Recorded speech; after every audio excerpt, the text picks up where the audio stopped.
Friends, कैसे हैं आप सब? आई होप आप सब बहुत अच्छे होंगे। तो आज मैं एम्प्लॉयबिलिटी स्किल से थर्ड चैप्टर लेकर आई हूँ। Third chapter is becoming a professional in the 21st century. इसके 30 क्वेश्चंस करेंगे हम लोग। चौंक गए आप लोग? मतलब 10-12 क्वेश्चन करते करते 30 क्वेश्चन मैं लेकर आ गई हूँ। तो आप तैयार हैं? तो चलिए हम इसके 30 इम्पॉर्टेंट क्वेश्चंस को सॉल्व करते हैं और इन्हें आसान भाषा में समझने की कोशिश करते हैं और इसको याद भी करते जाएंगे। ठीक है? तो रेडी? स्टार्ट करते हैं। तो पहला क्वेश्चन है थर्ड चैप्टर से। थर्ड चैप्टर एक यूनिट हो गया। Becoming a professional in the 21st century is unit. इसका चैप्टर, पहला जो चैप्टर है वो है general overview and digital literacy. इससे है पहला क्वेश्चन। तो क्वेश्चन सुनिए अच्छे से। Major changes took place in the manufacturing world with. ठीक है, I repeat again, major changes took place in the manufacturing world with. क्या हुआ चेंजेस जब मैन्युफैक्चरिंग वर्ल्ड, मतलब कि जब बहुत ज़्यादा कंपनीज वगैरह मशीन वगैरह यूज़ होने लगे, तो सबसे ज़्यादा चेंज क्या हुआ? Green options are green revolution, milk revolution, industrial revolution, white revolution. What is the answer? The answer is, इसका आंसर क्या होगा? सी। ठीक है, industrial revolution. Explanation, industrial revolution के बाद मैन्युफैक्चरिंग और फैक्ट्रीज में बड़ी बड़ी मशीन का यूज़ शुरू हो गया और काम का तरीका भी बदला। तो क्या चेंजेस हुए? मेन इंडस्ट्रियल रिवॉल्यूशन हुआ। ठीक है, चलिए चलते हैं नेक्स्ट क्वेश्चन की तरफ।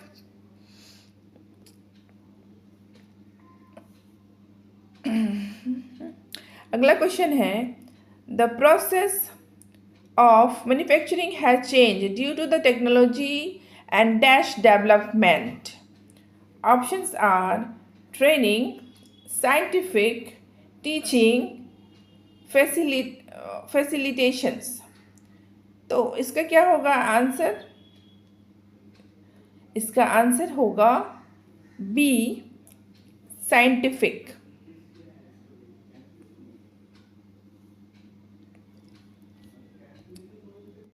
तो कहा जा रहा है कि मैन्युफैक्चरिंग का जो प्रोसेस था वो चेंज हुआ टेक्नोलॉजी के कारण और किस चीज़ के कारण। तो ऑप्शंस में दिए गए हैं, 4 ऑप्शन यहाँ देख रहे हैं। इसका आंसर क्या होगा? साइंटिफिक। साइंटिफिक होगा। देखिए, साइंटिफिक विकास और नई नई टेक्नोलॉजी की वजह से ही आजकल जो प्रोडक्ट बनाने का तरीका है वो फास्ट हो गया है, चीज़ें बहुत तेज़ बन रही हैं। ठीक है, तो टेक्नोलॉजी और साइंटिफिक, ये दो चीज़ें जो हैं वो प्रोसेस ऑफ मैन्युफैक्चरिंग को चेंज किए हैं ना। चलिए चलते हैं नेक्स्ट क्वेश्चन की तरफ। क्वेश्चन नंबर थर्ड है, regular assessment of skill is necessary for the growth of dash. मतलब रेगुलर आप अपना असेसमेंट करते रहें अपने स्किल, आपको जो भी स्किल्स आती है आप उस स्किल का असेसमेंट करते रहें। क्यों ज़रूरी है ऐसा? ऑप्शन आर करियर के लिए, इंटरव्यू के लिए, जॉब के लिए, स्किल के लिए।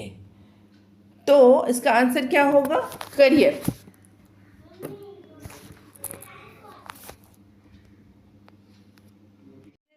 अपने स्किल्स को टाइम टू टाइम चेक या असेसमेंट करते रहने से पता चलता है कि हमें क्या नया सीखना है, जिससे करियर ग्रोथ होती है।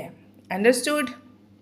चलिए नेक्स्ट क्वेश्चन की तरफ चलते हैं। Question number 4, Neetu has excellent story telling skills. What type of intelligent is it? Options are picture smart, logic smart, body smart. The answer is word smart. Answer क्या होगा? नीतू जो है वो has excellent story telling skills. तो नीतू के पास जो है वो story telling skill, excellent story telling skill है। तो व्हाट टाइप ऑफ इंटेलिजेंट, तो इसका आंसर मैंने क्या बताया? वर्ड स्मार्ट बताया। तो जो लोग कहानी सुनाने या बोलने लिखने में अच्छे होते हैं उनके पास शब्द ज्ञान, वर्ड की नॉलेज अच्छी होती है, जिसे वर्ड स्मार्ट या फिर उनको लिंग्विस्टिक इंटेलिजेंस भी कहते हैं। चलिए चलते हैं नेक्स्ट क्वेश्चन की तरफ। We don't waste our time and we start the next question. So Raj is looking for internet-based data entry job. What is the most important skills he needs? Options are basic computer skills, beautician skills, entrepreneurial skills, wood cutting skills. तो राज जो है वो internet based या data entry जैसी job को ढूंढ रहा है, देख रहा है। तो क्या सबसे इम्पोर्टेंट है उस जॉब के लिए? तो उस जॉब के लिए सबसे ज़्यादा इम्पोर्टेंट है basic computer skill, option A. जी हाँ, इंटरनेट या डेटा एंट्री जॉब के लिए कंप्यूटर चला बेसिक टूल्स आना सबसे ज़रूरी स्किल है कि नहीं? उसको इंटरनेट बेस्ड और डेटा एंट्री जॉब चाहिए तो क्या चाहिए उसको ब्यूटिशियन स्किल चाहिए? नो। उसको वुड कटिंग स्किल चाहिए? नो। क्या वो एंटरप्रेन्योर है? नो। तो वो क्या है, उसको क्या चाहिए? उसको बेसिक कंप्यूटर स्किल की ज़रूरत है। चलिए चलते हैं चैप्टर 2 की तरफ। चैप्टर 2 है नो योर सेल्फ। यूनिट 3 का चैप्टर 2 है know your self. Question number 6, Which of the following is not a part of one's personality? किसी की पर्सनालिटी का पार्ट नहीं है इन 4 ऑप्शंस में। Strengths, weakness, believes, skin colour. तो ऑप्शन इसका है, आंसर इसका है, ऑप्शन मैंने बोल दिया, आंसर इसका होगा स्किन कलर। स्किन कलर एक शारीरिक बनावट है ना। स्किन कलर, स्किन का जो रंग है, यह हमारी पर्सनालिटी, कैरेक्टर या सोच का हिस्सा नहीं होता है। समझ गए? चलिए नेक्स्ट क्वेश्चन की तरफ चलते हैं। Question number 7, things that one is good at doing are. वो सारी चीज़ें जिसको आप अच्छे से कर पाते हो, वो क्या कहलाती हैं? जो काम आप अच्छे से कर सकते हैं उन्हें हमारी एबिलिटीज़, कुशलता, क्षमता कहा जाता है। यानी कि इसका आंसर होगा एबिलिटीज़। ठीक है, चलिए क्वेश्चन नंबर 8 की तरफ चलते हैं। क्वेश्चन नंबर 8 है inability to do something well is one's. अच्छा, इनएबिलिटी मतलब कुछ ऐसा काम जो लोग नहीं कर सक रहे हैं, तो वो उनका क्या कहलाएगा? किसी काम को ठीक से ना कर पाना हमारी वीकनेस या कमजोरी कहलाती है, जिसे मेहनत करके सुधारा जा सकता है। ऐसा नहीं है कि वीकनेस को दूर नहीं किया जा सकता, वीकनेस को दूर किया जा सकता है। ठीक है, तो inability to do something well is one's weakness. Understood? चलिए नेक्स्ट क्वेश्चन की तरफ चलते हैं। क्वेश्चन ज़्यादा है इसलिए मैं फास्ट करा रही हूँ, आप बस इनको याद करते रहिए। नेक्स्ट क्वेश्चन है मीना लाइक्स टू लर्न। क्या learn? Meena likes to learn music in her free time. It is one of her dash to improve. तो मीना जो है उसको पसंद आता फ्री टाइम में म्यूज़िक सीखना। तो वो किस चीज़ को, क्या वो अपनी एबिलिटीज़ को इम्प्रूव कर रही है या इंटरेस्ट को इम्प्रूव कर रही है? इंटरेस्ट, वीकनेस, लॉजिक्स, वैल्यूज़, किस चीज़ को वो इम्प्रूव कर रही है? उसका इंटरेस्ट है, मीना को पसंद है म्यूज़िक, इसलिए वो फ्री टाइम पे वो सीख रही है। तो आंसर क्या होगा इसका आंसर होगा इंटरेस्ट को इम्प्रूव कर रही है। फ्री टाइम में अपनी पसंद का काम करना इंटरेस्ट कहलाता है। फ्री टाइम में अपने पसंदीदा काम को करना इंटरेस्ट कहलाता है। Understood? Question number 10, Biju is not good at MS Excel. With his hard work, he learns to overcome weakness and turn them into a dash. Fill in the blanks. Options: belief, value, leader, strength. What will be the answer? The answer is obviously strength. क्या बोला जा रहा है कि बीजू जो है वो MS Excel एक एप्लीकेशन है जिसमें वो अच्छा नहीं है, लेकिन वो हार्ड वर्क कर रहा है, उसको वो सीख रहा है, वो अपने वीकनेस को हटा रहा है, तो वो उसकी वीकनेस क्या बन गई, अभी उसकी स्ट्रेंथ बन गई। जब हम अपनी कमज़ोरी पर काम करते हैं और उसे सीख लेते हैं तो वो हमारी वीकनेस ना रह के वो हमारी ताकत बन जाती है, वो हमारा स्ट्रेंथ बन जाता है। क्वेश्चन नंबर 11 है, the way we interact, manage and deal with our external environment is known as dash skills. The answer is behavioural. Answer हो गया बिहेवियरल, और मैं ये चारों ऑप्शन बोल दे रही हूँ। ऑप्शंस है टेक्निकल, म्यूज़िकल, टीचिंग। तो टीचिंग, म्यूज़िकल, टेक्निकल ये सब नहीं होगा। आंसर अगर मैं इस क्वेश्चन को हिंदी में बोलूँ तो वो है कि जब हम बाहरी दुनिया में जब हम लोगों से मिलते हैं, इंटरेक्ट करते हैं, उनसे बातचीत करते हैं, तो ये स्किल क्या कहलाती है? तो ये स्किल बिहेवियरल स्किल्स कहलाती है कि हम लोगों से कैसे बात करते हैं, हम किसी भी माहौल में खुद को कैसे ढाल लेते हैं, that is called behavioural skill. ठीक है, ये बहुत इम्पोर्टेंट स्किल है। चलिए नेक्स्ट क्वेश्चन की तरफ चलते हैं। Question number 12, dash is one of the behavioural skills that is required to organize work efficiently and complete it on time। तो अपने वो कौन सी बिहेवियरल स्किल है जो कि ज़रूरत पड़ती है अपने सारे काम को अच्छे से एफिशिएंटली और कंप्लीट करने के लिए on time? The answer is time management. Time management, option C. अपने सभी कामों को समय पर और सही तरीके से पूरा करना टाइम मैनेजमेंट कहलाता है। ठीक है, अपने सभी कामों को अपने समय पे पूरा किया और सही तरीके से पूरा किया। ये नहीं कि एक काम को आधा किया, दूसरे काम को शुरू भी नहीं किया, लास्ट में चले गए। नहीं, अपने सभी कामों को अपने समय पे शुरू किया और सही तरीके से पूरा किया, स्टार्ट किया, एंड तक पहुंचाया। This is called time management. Understood? Now come to the next question, question number 13। The way we manage और solve the problem is called, वो क्या कहलाता है? जब दो लोगों या विचारों में मतलब मतभेद हो जाती है, मतलब कि विचार आपकी सोच और आप सामने वाले की सोच मिलती नहीं है, तो उसे पीसफुली सुलझाना कॉन्फ्लिक्ट रिजोल्यूशन कहलाता है। उसको कहते हैं कॉन्फ्लिक्ट रिजोल्यूशन। ठीक है, the answer is conflict resolution. Question number 14। देखिए 30 क्वेश्चन है, इसलिए मैं बहुत फास्ट कर रही हूँ।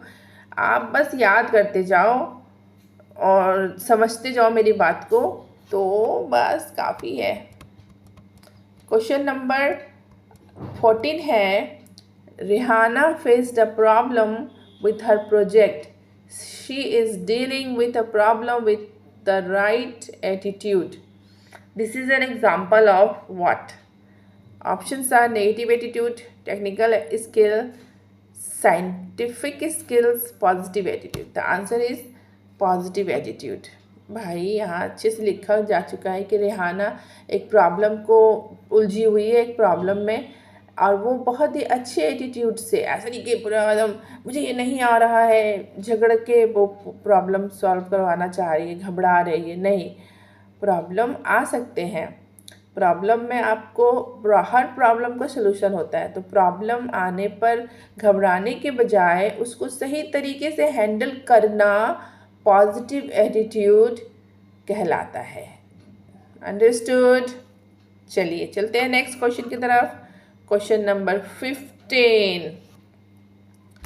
क्वेश्चन नंबर 15 है, Alpan does yoga in the morning, he follows YouTube classes to motivate himself, this is an example of dash. तो चलो, अल्पन बड़ा अच्छा काम कर रहा है भाई। तो बिना किसी के दबाव के खुद को किसी अच्छी आदत के लिए तैयार करना क्या कहलाता है?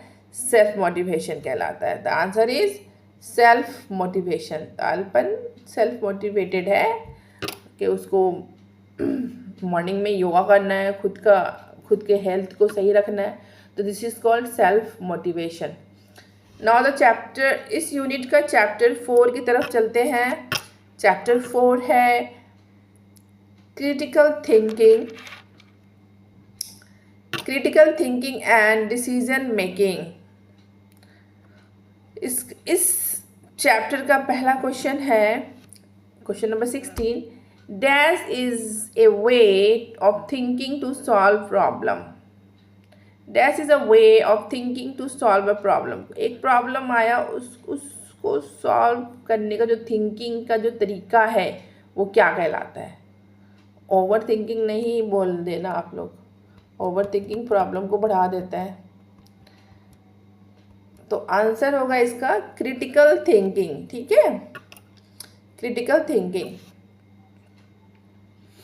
किसी भी प्रॉब्लम को हर एंगल से समझना और उसका प्रैक्टिकल हल ढूंढना ही क्रिटिकल थिंकिंग कहलाता है। ठीक है, प्रॉब्लम आया, उसको देखना कि अच्छा ये प्रॉब्लम है, तो उस प्रॉब्लम को पहले समझना कि अच्छा ये प्रॉब्लम है, तो इसको कैसे हल कर सकते हैं, उसका प्रैक्टिकल हल ढूंढना कि उसको कैसे इसको दूर करना है, उसको रिमूव करना है इस प्रॉब्लम को।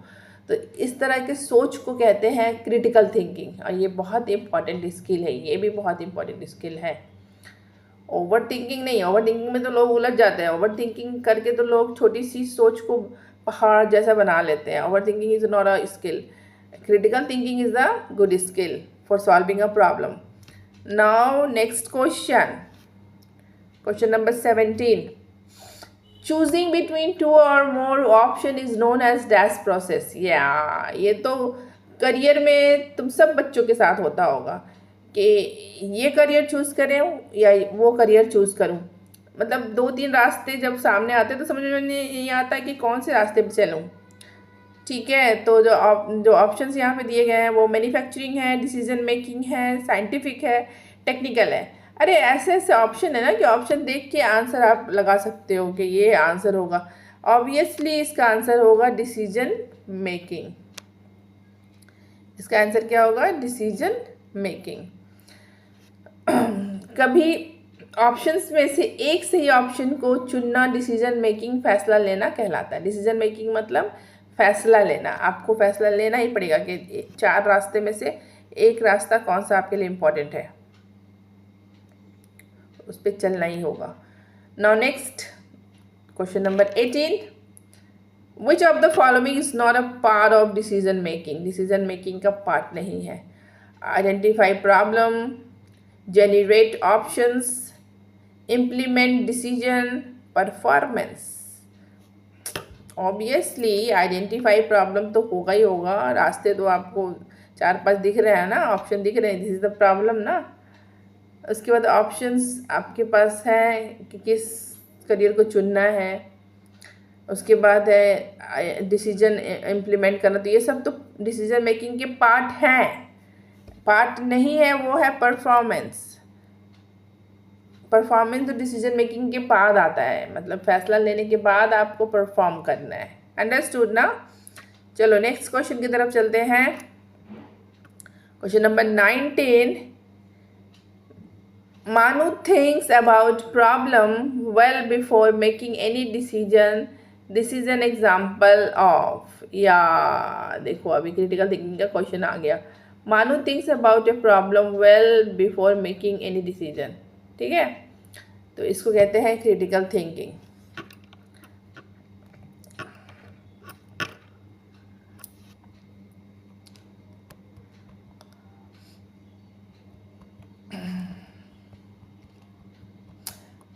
बिना जल्दबाजी किए किसी बात को समझकर फैसला लेना ही क्रिटिकल थिंकिंग कहलाता है।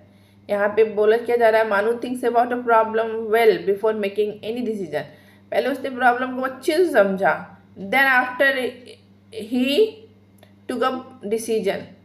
This is example of critical thinking. जल्दबाजी में फैसला नहीं ले लिया, क्या चलो चलो चलो यही कर लेते हैं, ये सब यही कर रहा है, ये करियर चूज कर रहा है तो मैं भी यही करियर चूज कर लेता। नो, उसने अच्छे से सोचा फिर जाकर उसने फैसला लिया। This is called a critical thinking.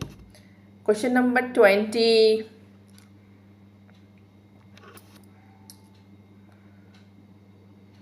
रिवाथी, नाम बड़े अच्छे अच्छे दिए गए हैं। Got a job offer out of her town. अच्छा, she decided to refuse the offer after listing the pros and cons. She followed dash process. Obviously decision making है, ठीक है। उसको तो बहुत अच्छा जॉब मिला, लेकिन जॉब जो मिला है वो आउट ऑफ हर टाउन, अब उसके शहर से बाहर उसको जॉब मिला है। तो उसने सब कुछ उसने रिफ्यूज़ किया, बट रिफ्यूज़ करने से पहले उसने उस जॉब के सारे प्रोज एंड कॉन्स लिस्टिंग किए कि कितनी इसकी बुराइयां हैं, कितनी अच्छाइयां हैं, क्या होगा। तो ये चीज़ क्या कहलाता है, ये चीज़ कहलाता है डिसीजन मेकिंग। ऑप्शन ए होगा इसका आंसर। चलिए इस यूनिट का चैप्टर 5 स्टार्ट करते हैं। चैप्टर 5 है time management in the work place. Work place पर मतलब जहाँ आप जॉब करोगे वहाँ टाइम मैनेजमेंट की क्या वैल्यू है और क्या है, इससे रिलेटेड क्वेश्चंस आपको देखने मिलेंगे यहाँ पे। Okay,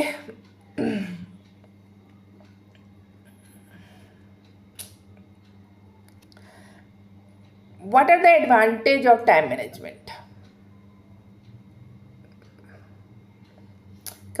complete task on time, achieve daily goals, reduce stress, all of these। obviously यार all of these होगा इसका आंसर। अगर आप टाइम मैनेजमेंट करते हो तो अपने टास्क को टाइम पे पूरा करोगे, डेली गोल्स को अचीव करोगे, एंड आपको स्ट्रेस बिल्कुल भी नहीं होगा क्योंकि आपने सारे काम आपने कर लिए हैं। तो ऑल ऑफ दीज होगा ऑब्वियसली।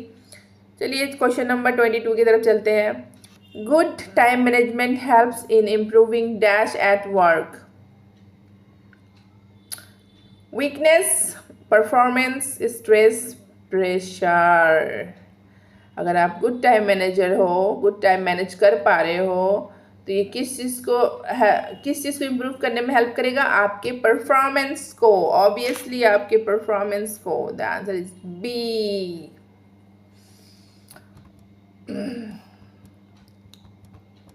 जब आपका टाइम प्रॉपरली मैनेज होगा तो आपका काम अच्छा होगा और ऑफिस वर्क प्लेस पर परफॉर्मेंस इम्प्रूव होगी। सही बात है। चलिए next question number 23। The time blocked for work is called a dash technique. Okay, the time blocked for work is called a dash technique. इसको कहते हैं Pomodoro. The answer is Pomodoro. इसको याद कर लो आप, Pomodoro.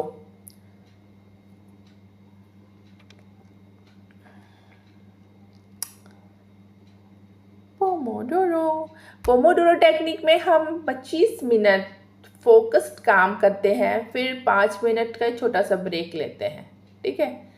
This technique is called Pomodoro. 25 minute हमको एकदम deeply घुस जाना है उस काम के अंदर। पूरा 25 मिनट अच्छे से, 25 मिनट्स हमने फोकस्ड होकर पूरा उस काम को किया, फिर 5 मिनट्स का ब्रेक लिया, again we start our the same work. हाँ, this is called pomodoro. Next question number 24। Rahim learns MS Office during his lunch break. This is an example of। रहीम अपने लंच ब्रेक टाइम पे MS Office सीख रहा है। मतलब उसने खाना अपना खा लिया, ब्रेक कर जो मिला उसको, जो टाइम बचे उसमें वो MS Office सीख रहा है। MS Office में MS Word, Excel, Outlook, ये सारी चीज़ें सीख रहा है वो। सॉरी। तो ये किस चीज़ का एग्जाम्पल है? तो ये एग्जाम्पल है टाइम मैनेजमेंट का।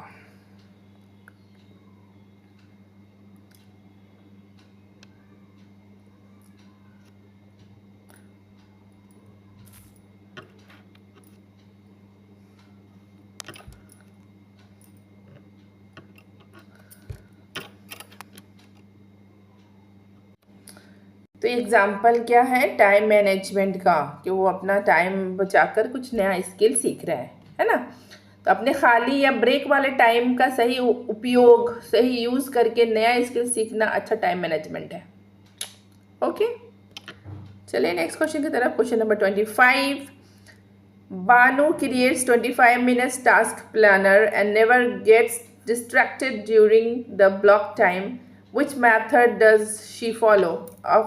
Of course अभी हम लोगों ने वो मेथड का नाम बताया था। उस मेथड का नाम है पोमोडोरो। ये 25 मिनट एकदम आप फोकस होकर काम करोगे, फिर 5 मिनट आप रेस्ट करोगे, फिर अगेन अपने काम को स्टार्ट करोगे। This technique is called Pomodoro. Question number इस चैप्टर का अब हम करेंगे यूनिट 6, जो कि लास्ट, सॉरी मैंने क्या बोला, सॉरी गलती बोल दिया। इस यूनिट का चैप्टर 6 करेंगे हम लोग, जो है प्रॉब्लम सॉल्विंग। इससे 5 क्वेश्चन आपको करने हैं। तो 26 नंबर क्वेश्चन है, finding a solution to any problem is known as dash skill. किसी भी प्रॉब्लम का सोल्यूशन को निकाल लेना, ये कौन सा स्किल है?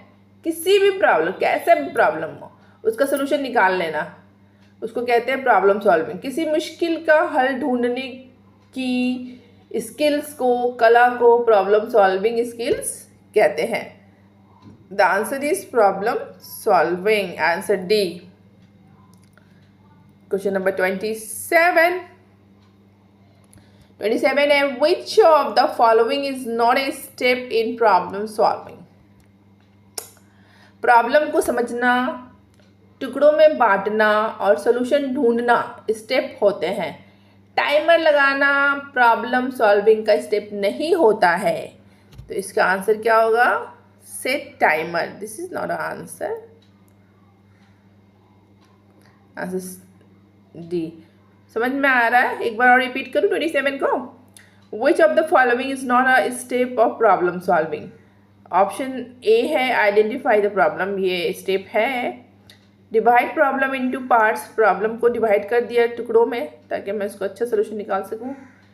सेट टाइमर, फाइंड सोल्यूशन, जी हाँ। उसके बाद सोल्यूशन, ये तो तीनों ऑप्शन प्रॉब्लम सॉल्विंग के हो गए ही होंगे। से टाइम सेट कर लेना, टाइमर लगा लेना, ये तो नहीं है प्रॉब्लम सॉल्विंग का part. Question number 28। If one is capable of finding solution to problems, one will get better at. Options are self-motivation, problem solving, career, painting. आप जितनी ज़्यादा प्रॉब्लम सॉल्व करोगे, आपकी प्रॉब्लम सॉल्विंग एबिलिटी उतनी ही तेज़ होती जाएगी।